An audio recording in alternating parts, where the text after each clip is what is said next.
Dar dacă este să mă deranjeze ceva la culme, când dorm este cineva care sfore, Doamne, ce boală am pe oamenii care sfore, pentru că este cea mai mărșavă și parșivă metodă de a stresa un om. Când doarme, celălalt doarme, tu dormi și sfore, bă, și e un sforit care vine tot timpul, e tot timpul zgomotos, tot timpul este, parcă n-are ritm. Și mă, când te trezești și îl vezi cum sfore, nici n-are fața aia meschină de parcă-ți vrea rău. El e în pace, el doarme, are fața aia de liniștit și relaxat. Parcă nu poți să-l urăști pentru fața aia, parcă-ți vine să-l vezi sfărâind cu fața de...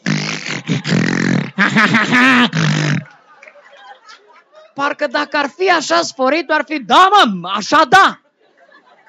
Dar îl vezi tot timpul relaxat, cum e în pat.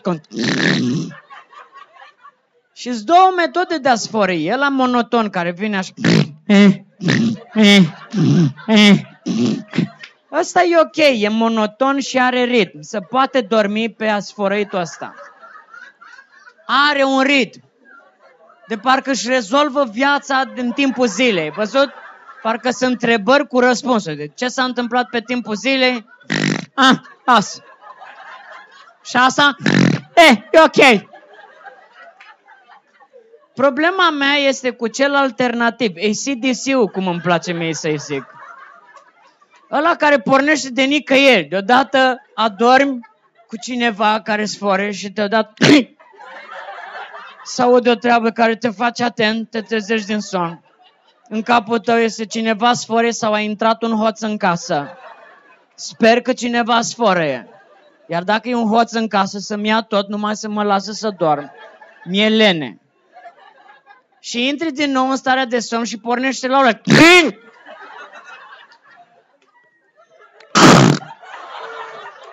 Cu pauze, care mai variate, trece un minut. Și e combinat cu plescăitul ăla de... Nu știu dacă ați trăit vreodată senzația, nu știu, starea asta nasoală când cineva sfără lângă tine și auzi sfăritul ăsta așa.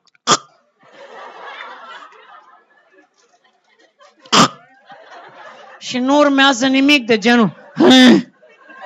E numai... Și nu vine nimic după aia. Zic, bă! Respiră! Și stai cu inima cât un purice.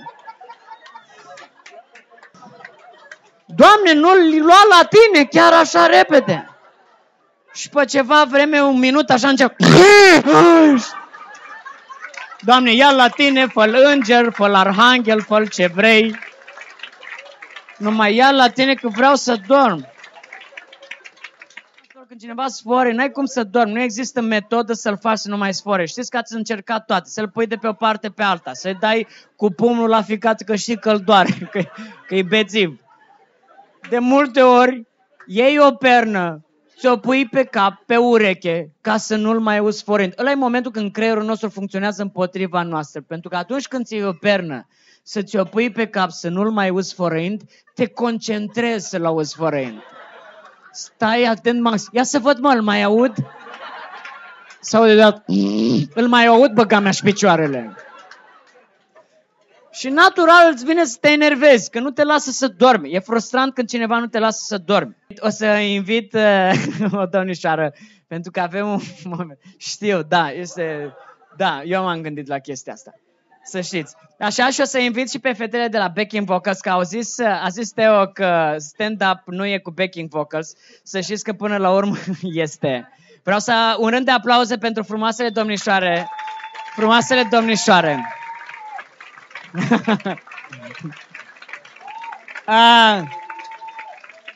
Problema este că nu e doar o glumă despre sfărăit, ci este și o problemă destul de gravă, cred. Și vreau să vă fac un pic atenți despre o anumită problemă. Sfărăi! S-ar putea să ai și apnee care să-ți oprească respirația între 10 secunde și un minut. 10 secunde și un minut. Hai să întoarcem.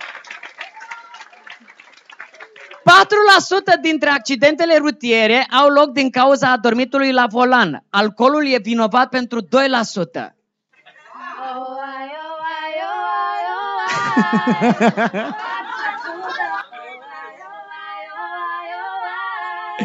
4, scuze, m-am băgat aiurea. Așa, îl știi pe cel mai sfărăitor român? Ești tu? Hai să te ajutăm!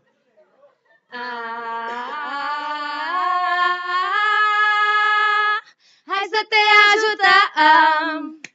Hai să te ajutăm, să te ajutăm, să te ajutăm, să te ajutăm! Cum ar fi așa să fie la stand-up? Cred că ar fi foarte tare. Ok. Intră pe www.doctorsfor.ro și poți câștiga un tratament profesionist pentru sfărăit.